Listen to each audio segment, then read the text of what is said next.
Hello, this is Jen Vincent. Welcome to your weekly Life of a Writer check-in. Thinking about what it looks like to live the life of a writer. And I try to do a weekly check-in with myself, sort of like a CEO check-in, to think about how things are going, what progress I can notice, what I can celebrate and honor in my writing life every week. And so here we are to talk about living the life of the writer. And my book is officially turned in. I shared that last week. And that feels really, really good and really, really exciting. And so my week this week has been a lot of just like slowness, being gentle and kind to myself, a lot of self-care. I wouldn't say it was a very stressful experience writing that book, but it definitely was a lot of pressure to like get through it and to keep going. I found like so many of my free moments was, okay, I gotta work on my book, and so that like feels sort of like a little bit of a release to know that that's done. So in terms of my notebooks and collecting ideas, I have been, again, just sort of laying low this week. I had an idea that I wrote into a notebook that my friend Carrie shared with me. And so I was gathering a little bit of like new ideas in there. I am thinking a little bit about my fiction writing. So my collecting has been more exploring, I feel like, not so much in a notebook yet, but just more like soaking up other things first. I do still write in the mornings and sometimes at night. So I do have notebooks that I'm still just collecting more, just my thoughts from the day. In terms of my mindset, that gentle self-care mindset is where I have been, really being kind to myself, noticing that there's space opening up because this big project has been handed over, but also just reminding myself that it's exciting to have that handed over, that it's a good thing, and that it makes way for other things to come in. So I've been very much of a self-care mode and just finding time and space to take care of myself as I let go and let that project sort of be in a done place for right now. So my process, because I just handed over that book, I've been, again, kind to myself, not like jumping right into something next that I want to do, but taking time to really think about, what do I want to spend my time on? How do I want to spend my time? What do I need to like nourish myself right now? So I haven't been looking for anything specific, just been open to ideas. My students are doing very choice-driven projects right now. Like they write whatever they want, narrative, information, or argument, and they get to pick the topic and what they're producing. So it's very fun. So that's why I've been kind of getting back to a fiction idea that I've had and exploring that. So I'm very much in just the like, hey, what sounds fun kind of phase and seeing what ideas come to me.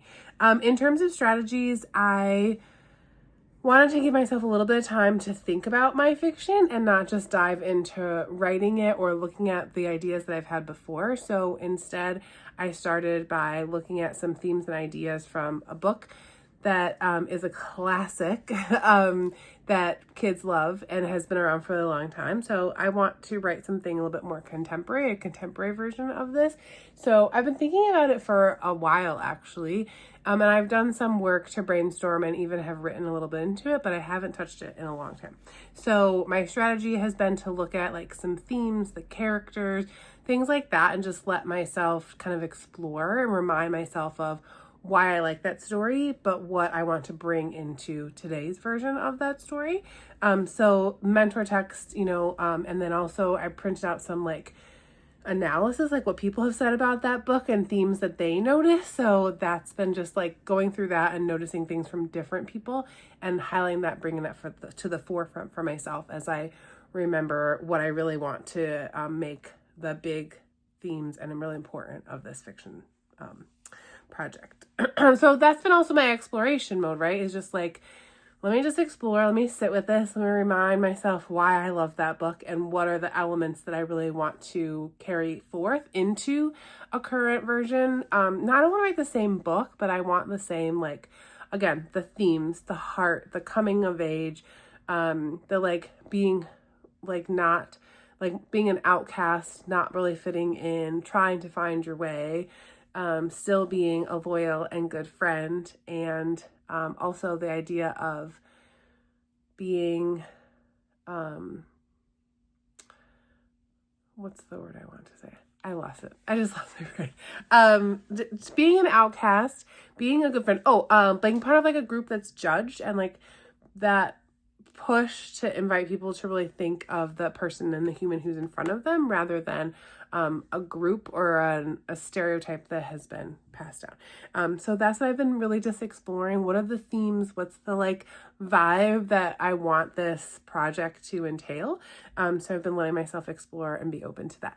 And celebrating, my husband and I went on a little mini date yesterday, and we went for a drive. We went to a coffee shop, a bookstore, just did some shopping, and just kind of a nice, like, this is a celebration because I didn't have to go off and write and work on my book. Like, we still have made time for joy, obviously, as I was writing this book, but it just feels like a celebration to really be like, okay, let's like honor the work that is done and that it has been turned in, and now there's a little bit of freedom to do other things. So that was fun.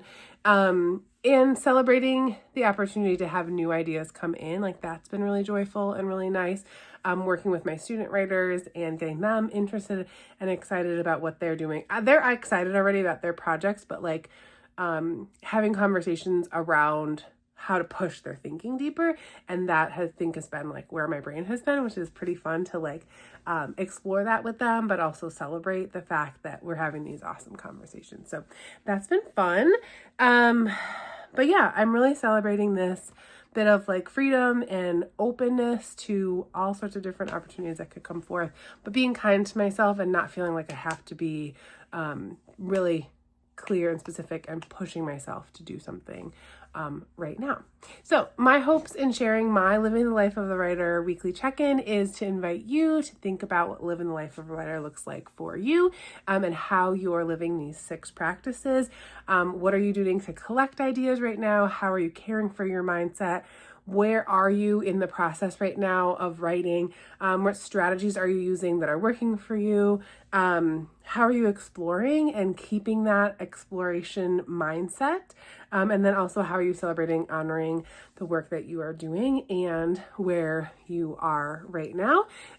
It's really important because we're here to write a lot of things, to share so many of our stories, and it's going to be important for others to hear our story. So taking care of yourself, checking in like this is going to help you live the life of the writer in the long run. And so I hope that you find this helpful, and I hope that you do take the time to check in on yourself and remind yourself that living the life of a writer is important for you, and it's important to take the time to care for yourself as you're doing it. So I hope you're doing well. I'll talk to you later.